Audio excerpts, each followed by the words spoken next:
السلام عليكم ورحمة الله تعالى وبركاته. تنطلب من الله تكونوا كاملكم بخير وعلى خير. نرحب بكم من جديد في فيديو جديد، فابقوا مع الفيديو ديالي حتى النهاية ديالو. الناس الأول مرة تدخل القناة ما تنسونيش من اللايكات ديالكم، اشتركوا في القناة وفعلوا الجرس هكا يوصلكم كل جديد. والناس القدام كالعادة تنقول لكم مرحبا وألف مرحبا والدار داركم. على بركة الله بقاو معايا إن شاء الله نوجدوا واحد العصير إن شاء الله يعجبكم وين الاستحسان ديالكم. اول حاجه غادي نحتاج الخيار. انا عندي هنا 2 حبات ديال الخيار، غادي نقشرهم كي تشاهدوا امامكم.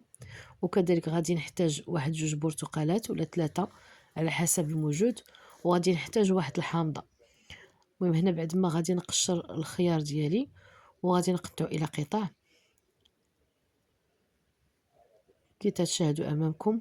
هذا العصير توجد في ثواني اولا في دقائق، الا بغينا صح التعبير غادي يوجد لينا في ساعة. وكذلك ينفع يعني بحال في رمضان هكا تينفعنا في رمضان الفطور ولا السحور، وكذلك تينفع الا كان سخون الحال يبرد علينا، يعني في عوض هذوك المشروبات الغازية، فهو عصير صحي ان شاء الله طبيعي. انا غادي نقشر كذلك البرتقال، تنحاول نحيد ليه هذيك القشره البيضاء لان هي اللي تتكون تدير لينا المروره في العصير. واخا انا هنا راه العصير ديالي ضروري ما تنصفيو البرتقال. غنقشر كذلك هذيك الحامضه، ولا كان عندنا سيترونه كان احسن. المهم هذا العصير راه تيعجب الصغير والكبير وتيجي غايه في اللذه، فجربوه ان شاء الله يعجبكم وين استحسان ديالكم ويولي عندكم يعني معتمد. فإلا جربتوه غادي يولي عندكم من ضروريات في الطبلة ديال الأكل ديالنا. صافي غادي نحيد هذيك القشرة ديالنا كاملها.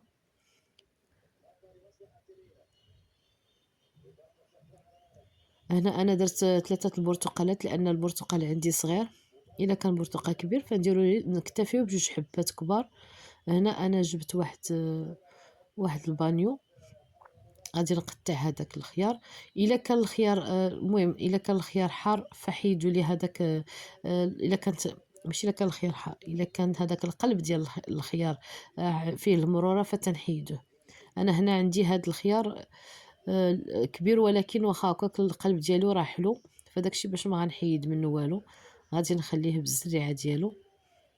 وكاين الناس اللي تيفضلوا يحيدوا الزريعه فتيبقى لكم الاختيار. المهم هنا ماشي مشكل عندنا في الزريعه، ما درت لينا حتى حاجه فبامكاننا نخليوها. صافي غنبقى نقطع الخيار ديالي حتى نحصل عليه كامل القطع. وغادي نجيب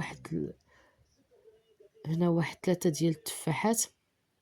هنا البنات اللي بغيت نقول لكم هو انه التفاح جربوه وردوا عليه الخبر، تيتماشى بواحد الطريقه رهيبه مع العصير ديال الخيار.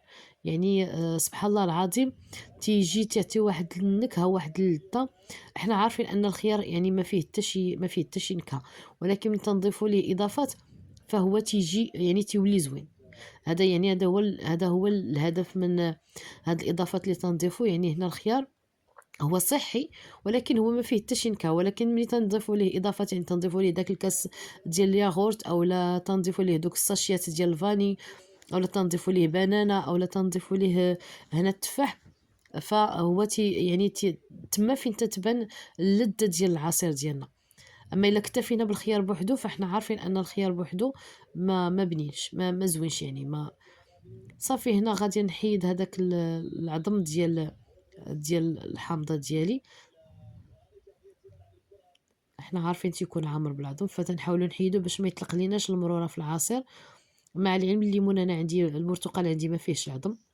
هاد البرتقال سبحان الله العظيم هاد العام اللي موجود واخا صغير ولكن حلو وما فيهش العظم وفيه الماء بزاف.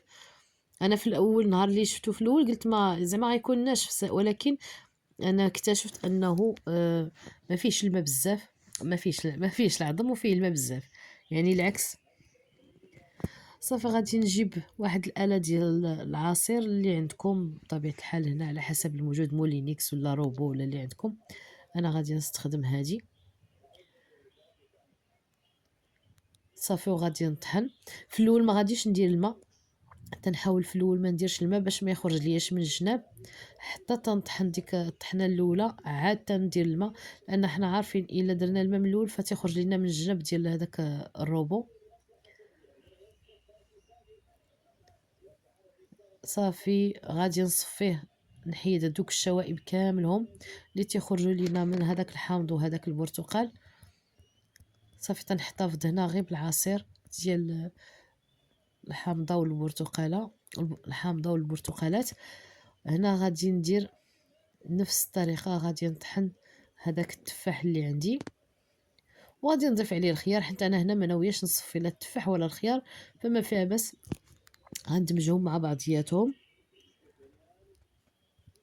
فراسكم البنات هذا العصير وجربوه ردوا عليا الخبر، اولا تيجي لذيذ، ثانيا يعني بامكاننا نخدعوا الوليدات ديالنا الا ما تياكلوش لينا هكا شي بعض الحوايج، فبهذه الطريقه ما تعرفوش يعني كاع اشنو في العصير. الحاجه الثالثه فراه هو صحي ومبرد، راه تتحسي بحال هكا في رمضان والله الا تتبرد عليك العطش. انا الا شربتو هكا في السحور صافي تنكتفي، الا شربت داك الكاس ولا جوج هكا في السحور صافي بحال المهم يبرد عليك العطش، ما تيخليش فيك هذيك اللهفه ديال العطش بنهار. وكذلك حتى في هكا في الصيف فراه هو مبرد، فالمهم هو صالح لكل زمان ومكان يعني بهذا المعنى. هنا صافي غادي نكمل بعد ما صفيت البرتقال غنصفيه مزيان، غادي نكمل الطحين ديالي ديال هذا الخيار. صافي حتى نكمل الكميه اللي عندي كاملها. ما قلت لكمش السكر على حسب الذوق، يعني السكر سنيده فراه تنضيفوه على حسب الذوق. انا درت هنا القياس، الا كانوا عندكم الوليدات تيبغيو الحلاوه فزيدوا القياس اللي بغيتو. وغادي نزيدوا واحد جوج ديال الاكياس ديال السكر الفانيليا. المهم تنضيف دوك جوج اكياس ديال السكر فانيليا. الا ما عندكمش بامكانكم يعني ديروا بالناقص، ولا بامكانكم ديروا في العوض ديالهم واحد الكاس ديال الياغورت باي نكهه تعجبكم. صافي هنا العصير ديالنا بعد ما وجد يعني صافي غادي نقدموه اولا نخشيوه في الثلاجه حتى يبرد. انا ما عرفت قلت لكم واش العصير ديالنا بعد ما وجد ياك، غادي نديروه في الثلاجه يبرد ونقدموه بهذه الطريقه كي تشاهدوا امامكم. فراه احسن من المناضه، احسن من اي مشروب غازي كيف ما بيكون، اولا دوك المشروبات المعلبه اللي تكون مضاف لهم مواد حافظه. هنا تنعرفوا اشنو شربنا اشنو غنشربوا وليداتنا، يصلح هكا نقدموه في الطاوله ديال الفطور في رمضان، وكذلك هكا في الطاوله ديال العشاء علاش لا. مشروب صحي وكذلك لذيذ، جربوه ان شاء الله غيعجبكم وينال الاستحسان ديالكم. الى عجبكم الفيديو ديالي ما تنساونيش من اللايكات ديالكم، اشتركوا في القناه وفعلوا الجرس هكا يوصلكم كل جديد. وتنطلب الله يكون خفيف ظريف على قلوبكم، والى فيديو قادم ان شاء الله.